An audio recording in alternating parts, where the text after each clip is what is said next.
आफू बाहेक अरूलाई कसरी बदनाम गर्न सकिन्छ, कसरी सत्यलाई ढाक्न सकिन्छ, झुटलाई फैलाउन सकिन्छ, यस्ता कुराहरूमा उहाँहरू बहुतै सक्रिय देखिनुहुन्छ। म त्यतापट्टि जान चाहन्न र त्यस्ता कुराहरूमा धेरै हलमलिन पनि चाहन्न। हामीले देशको विकास गर्नुपर्नेछ। अनावश्यक कुराहरूमा हामीलाई ड्र्याग गर्न खोज्छन्, अल्मल्याउन खोज्छन्, अल्झाउन खोज्छन्, हाम्रो ध्यान डाइभर्ट गर्न खोज्छन् विषयबाट। त्यो हुन हामी तयार छैनौँ। हामी आफ्ना विषयमा केन्द्रित हुन्छौँ, आफ्ना काममा केन्द्रित हुन्छौँ र आफ्ना देश विकासका लागि तय गरिएका लिएका नीतिहरू कसरी प्रभावकारी ढङ्गले र छिटो कार्यान्वयन गर्ने, त्यस कुरामा हाम्रो ध्यान रहेको छ। देश 46 सालको परिवर्तनपछि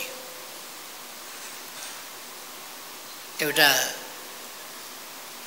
तीव्र विकासको बाटोमा अगाडि बढ्दै गएको छ र यो पछिल्लो समयमा सबै साथीहरूले अनुभव गरेको कुरा हो भन्ने ठान्छु मैले।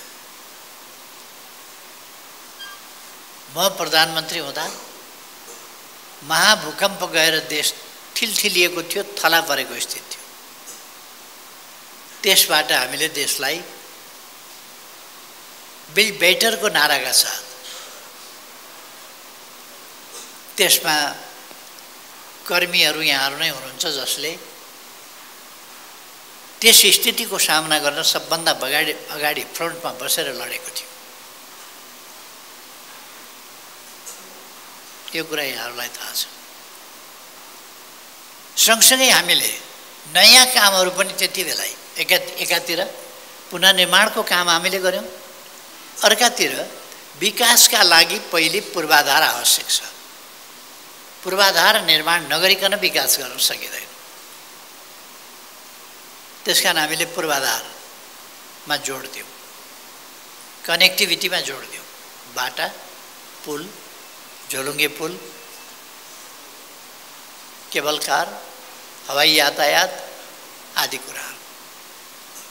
हाम्रो डोमेस्टिक फ्लाइटहरूलाई पनि धेरैवटा 10-12वटा एयरपोर्टलाई हामीले राति पनि उड्न सक्ने गरी फेसिलिटी डेभलप गर्यौँ, रनवे विस्तार गर्यौँ, कतिवटा नयाँ एयरपोर्टहरू बनायौँ, 2टा इन्टरनेसनल र रिजनल इन्टरनेसनल गरेर 2टा नयाँ इन्टरनेसनल एयरपोर्टहरू बनायौँ जसमा सर्भिस सुरु हुन थालेको छ। र यस्ता थुप्रै कामहरू गरेका छौँ हामीले। सबै ठाउँमा 4G पुर्याउनका लागि अप्टिकल फाइबर बिछ्याउने काम बहुतै रफ्तारका साथ गर्यौँ। आइटी सेक्टरको विकास, डिजिटल नेपालको नारा दियौँ हामीले। यति धेरै पुल, त्यस अवधिमा जति धेरै पुल बने त्यति नेपालको इतिहासमा पहिले त बनेका थिएनन्, सायद अब पनि त्यति धेरै पुल त्यति छोटो अवधिमा सायद नबन्लान्, त्यति धेरै किलोमिटर बाटो त्यति छोटो समयमा सायद नबन्ला। म तपाईहरुलाई धन्यवाद भन्न चाहन्छु जुन उत्साहले तपाईहरुले काम गर्नुभयो। बनाउने भनेर एउटा कार्यक्रम तय भइसकेपछि म एकपल्ट माडी घुम्न गएको थिएँ। माडीमा बनिरहेका पुलहरू देख्दा मलाई अत्यन्तै खुसी लाग्यो। यति धेरै पुलहरू छोटो छोटो बाटोमै यति धेरै पुलहरू बनेका छन्। त्यहाँ खरे जस्ता खालका खोलाहरू नजिकै नजिकै थुप्रो खोलाहरू छन्। त्यस ठाउँमा यति धेरै पुलहरू बनेका छन्। गर्न सकिँदो रहेछ, नेपालले गर्न सक्ने रहेछ। एयरपोर्ट बन्दैछ, अस्पताल बन्दैछ, विद्यालयहरू बन्दैछन्, पुनर्निर्माणको काम उता चलिराखेको छ। अरू विभिन्न कुराहरू बन्दैछन्, ट्रान्समिसन लाइन बन्दैछन्, सब स्टेसनहरू बन्दैछन्। ट्रान्सफर्मरहरू जडान भएका भइछन्। यस्तो खालको एउटा लहर चल्यो, मान्छेहरूको मन भदभदी पोलेर यसरी विकास गर्यो भने त त्यसकारण केही पनि भएन, खत्तमै भयो देश, केही भएन भन्ने हल्ला गरेको गरी र यसमा देशी विदेशी सबै प्रकारका तत्त्वहरू सक्रिय भए। नेपाल विकास भएको हेर्न नचाहने त्यस्ता तत्त्वहरू हल्ला मात्रै गर्न चाहने। हामीलाई यस्ता कुराहरूसँग छैन, विकाससँग, देशको विकाससँग मतलब छ। आज युवाहरू बाहिर गएको विषयमा काफी चर्चा छ। युवाहरू बाहिर गए, यहाँ पढ्ने ठाउँ पर्याप्त भएन, त्यो बनाउनुपर्छ, हामीले पढ्ने ठाउँहरू पर्याप्त बनाउनुपर्छ। तर नेपालको शिक्षा अलिकति सुरु भएको थियो, फेरि नयाँ शिक्षा लागेर नयाँ शिक्षाले एक ढङ्गले भन्ने हो भने त्यो जबलेस मान्छेहरू तयार गर्ने, सर्टिफिकेट लियो अनि पीडित भयो, जब छैन। एकपल्ट दुईटा चेलीहरू मसँग जब माग्न आउनुभयो अनि मैले उनीहरूलाई पीडा थियो तर पनि मैले उनीहरूसँग अलिकति एकछिन ठट्टा गरेँ। कहाँ ती कुराहरू यहाँहरूको सिफारिस आओस्, हामी कानुन निर्माण गरेर अगाडि जान तयार छौँ। त्यसै गरेर तपाईहरूको संस्थाका लागि र कर्मचारीहरूका लागि, इन्जिनियरहरूका लागि अथवा इन्जिनियरिङ सेक्टरमा काम गर्ने अरू सबैका लागि के कस्ता कानुनहरूको निर्माण परिमार्जन आवश्यक छ, त्यस कुरामा पनि सुझाव आओस्। सरकारले त्यसमा पनि ध्यान दिनेछ। अब देश बनाउनु छ, बन्छ, हामी बनाउँछौँ हाम्रो देश। कामका लागि केही युवाहरू बाहिर गएका छन्, यहाँ काम एउटा नपाएर एउटा अलिकति यहाँ गर्ने आइडिया नभएर पनि होला।